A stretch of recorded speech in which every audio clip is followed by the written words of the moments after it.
안녕. 나는 독후감 쓰는 찍찍이 야옹이야. 내 독후감을 너희들에게 이야기해 줄게. 오늘 책은 열혈 애청자님께서 보내주신 인문의 숲에서 경영을 만나다 이의 두 번째 내용으로 천재 중에 천재라고 일컬어지는 레오나르도 다빈치에 대해 알아볼게. 아이디어를 만들어내고 이를 조직화하기에 뇌 전체를 쓰는 기법을 마인드 매핑이라고 해. 이를 개발한 토니 부장과 레이먼드 킬이 역사적으로 누가 위대한 천재인지를 조사해서 순위를 발표한 적이 있는데 10위부터 살펴보면 10위는 상대성 이론을 발견한 아인슈타인, 9위는 아테네 파르테논 신전을 제작한 조각가 피디아스, 8위는 정복자 알렉산더 대왕, 7위는 미국 헌법을 기초한 토마스 제퍼슨, 6위는 만류 인력을 발견한 아이작 뉴턴, 5위는 천지 창조를 그린 미켈란젤로, 4위는 파우스트를 집필한 괴테, 3위는 피라미드를 만든 사람들, 2위는 셰익스피어. 그럼 대망의 1위는 누구였을까? 레오나르도 다빈치야. 이미 누구나 알듯이 그는 화가이자 발명가, 군사기술자, 해부학자, 그리고 위대한 과학자였지. 정말 각 분야에서 그가 이룬 업적은 과히 놀라운 수준이야. 많은 사람들이 흔히 다빈치의 걸작으로 모나리자와 최후의 만찬을 꼽는데, 하지만 토니와 레이먼드는 진정한 걸작은 그가 평생 동안 작성했던 노트라고 했어.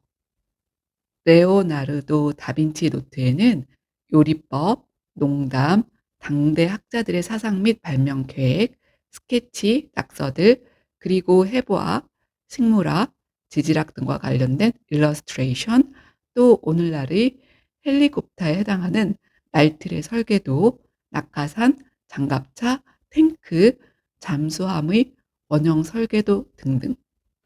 도저히 한 사람이 작성했다고 믿기 어려운 내용들로 가득 차 있지. 이는 다빈치가 말 그대로 팔방미인이었으며 인간의 능력이 유감없이 발휘되기 시작한 르네상스 시대에 있어 가장 중요한 핵심 인물이었다는 것은 너무 당연한 이야기인 것 같아.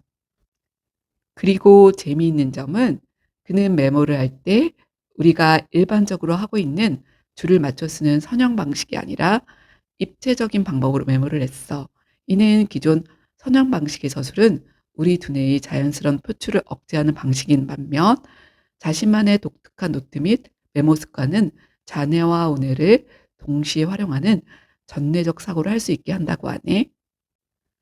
이런 전내적 사고가 바로 다빈치처럼 생각하기, 즉 진정한 천재를 만드는 감각 근육을 발달시키기 위한 핵심 요소인 거지.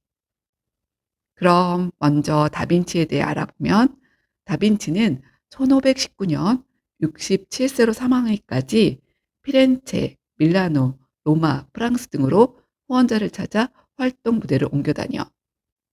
출생 이후 29세까지를 제1 피렌체 시대라고 하는데 레오나르도 다빈치라는 이름은 빈치 레오나르도라는 뜻으로 이는 그가 피렌체 근교에 있는 빈치라는 시골 마을에서 태어났기 때문이지.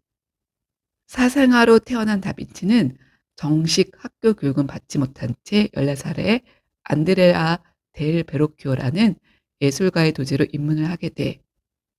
그리고 나이 21세에 그린 그림이 현재 우피치 미술관에 전시된 수태고지인데 이것은 철저한 사실주의 작품으로 평가받고 있어.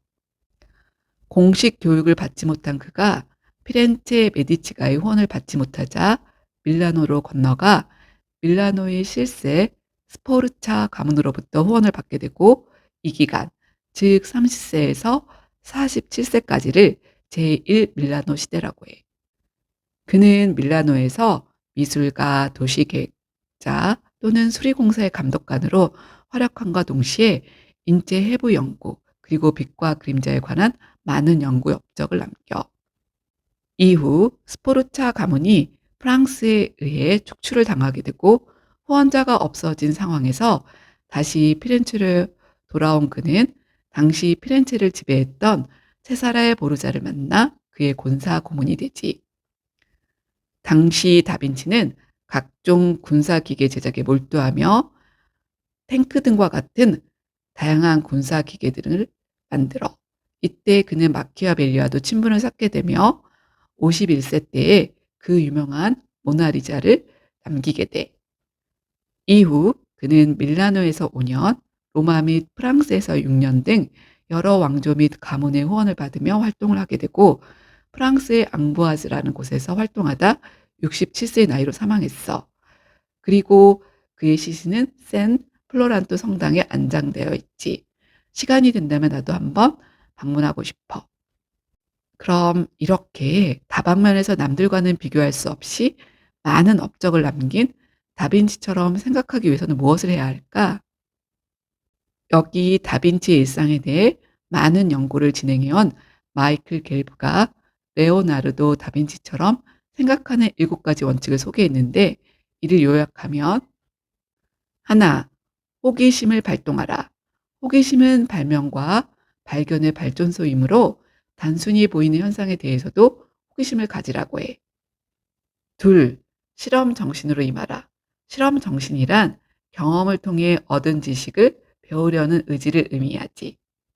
셋, 감각을 열어라. 이때의 감각은 경험에 생명을 주는 수단으로서의 감각을 말하며 감각의 날을 세우게 되면 세상도 그만큼 활짝 열리게 된다고 하네. 넷, 낯선 것에 도전하라. 이는 불확실성에 대한 포용력을 의미하며 모호함과 패러독스, 불확실성을 포용하려는 의지라는 것이지. 다빈치는 말하길 모호한 것들을 껴안으라. 그리고 그 안으로 들어가 모호함의 정체를 파헤치라고 했어. 다섯, 뇌 전체로 사고하라. 이는 예술적인 동시에 과학적인 사고를 말하며 창의적인 사고와 논리적 사고의 균형적인 개발을 하라는 것이야. 여섯, 양손 쓰기를 하라. 양손을 사용하면 인간의 육체적 성질의 균형도 조화롭게 잡히게 되는데 이렇게 자네와 우뇌를 동시에 사용하면 신체적인 균형 감각뿐만 아니라 정서적, 인지적 균형 감각까지 복원된다고 하네. 일곱, 항상 연관지어 생각하라.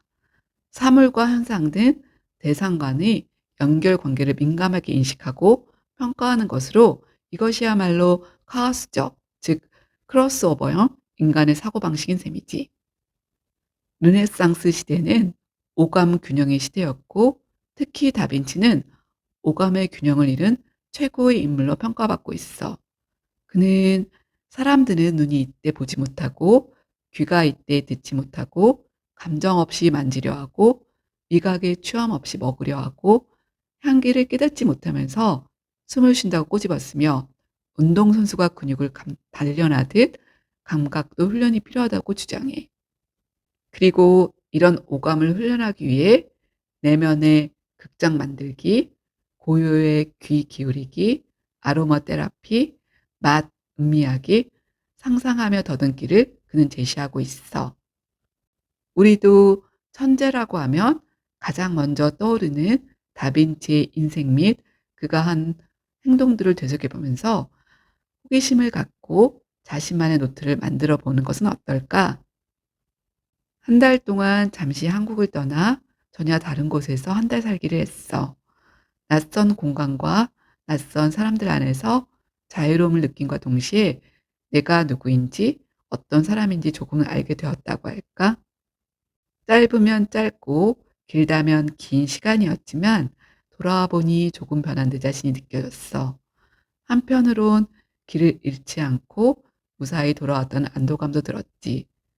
한 달 살기 내용을 좀 정리해서 블로그나 유튜브에 올릴 기회가 있으면 좋겠다는 생각을 해. 이제 후텁지근한 장마철이야. 구독자님들 건강 조심하고 곧 만나. 빠빠이.